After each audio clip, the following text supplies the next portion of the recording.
Intelligent project. Come on, yeah. Alright. Datoga boot.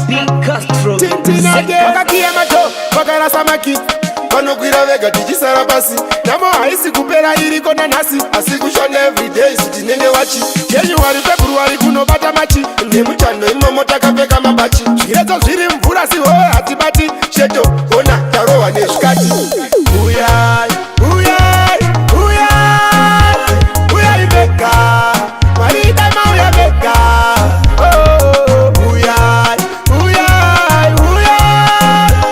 Uyai beka. Karaine sunsadireka. Makata pajen. Wanava jajge iko pajen. Tiwen. Chakonzera kuti ndibate pen. Ndinobuda makusen. Ndozoka kumaten. Diri free asindakaiswa chen. Nai mari imi muchauya wen.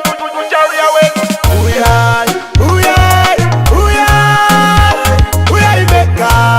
Marita mauya beka.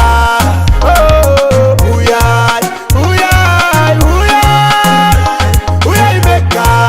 Karaine sunsadireka. Wakakia mato. Wakara samaki.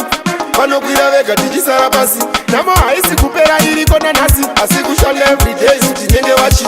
January February kunobata machi. Nemuchando imomo takapfeka mabachi. Zviredzo zviri mvura siho hatibati. Sheto ona tarowa nezvikati.